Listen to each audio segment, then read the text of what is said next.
تیرا ہو جاؤں اتنی آرزو ہے،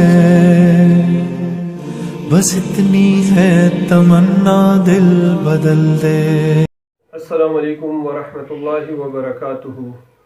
معزز سامعین، آج کل امتحانات کے دن ہیں، وفاق المدارس کے پرچے بھی قریب آ رہے ہیں، مدارس کے امتحانات بھی قریب آ رہے ہیں، اس طرح میٹرک والوں کے ایگزام بھی آ رہے ہیں اور اسکول کے ایگزام بھی آ رہے ہیں۔ تو اکثر ہمارے ناظرین ہم سے یہ سوال کرتے ہیں امتحان میں کامیاب ہونے، پرچوں میں کامیاب ہونے کے لیے کوئی وظیفہ بتا دے۔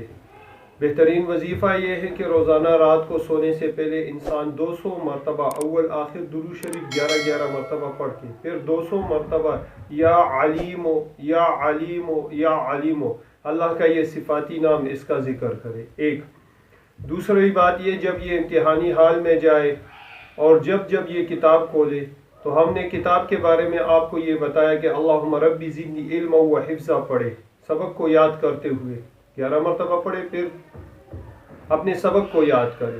لیکن جب یہ پرچے کے لیے امتحانی حال میں بیٹھے تو اس سے پہلے یہ جو 3 مرتبہ ربی یسر ولا تعسر وتممہ بالخیر، ربی یسر ولا تعسر وتممہ بالخیر، تو اس کو پڑھے 3 مرتبہ۔ اس کے بعد 11 مرتبہ یا فتاح یا فتاح یا فتاح یا فتاح، اللہ کا یہ صفاتی نام ہے، اس کو پڑھے۔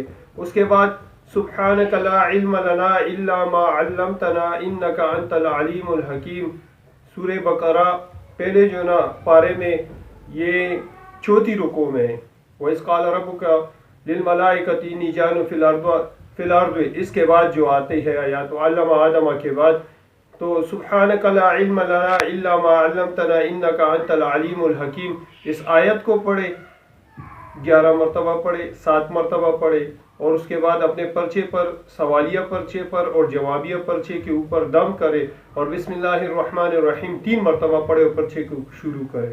پرچے کے بعد، پرچہ حل کرنے کے بعد حسبی اللہ لا الہ الا ہو علیہ توکلت وہو رب العرش العظیم، اس کو 7 مرتبہ پڑھے اور امید رکھے انشاءاللہ تعالی اس کا پرچہ اچھا ہوگا۔ لیکن ایک بات کی وضاحت میں کرتا جاؤں، محنت کرنی ہے، اسباب کو یاد کرنا ہے، نتیجہ اللہ پر چھوڑے۔ یہ نہیں کہ صرف وظیفہ کروں گا اور میں محنت نہیں کروں گا تو پھر یہ اپنے فن کے ساتھ، اپنے علم کے ساتھ، اپنے اسباب کے ساتھ یہ انصاف نہیں ہے اور اپنے ساتھ انصاف نہیں ہے۔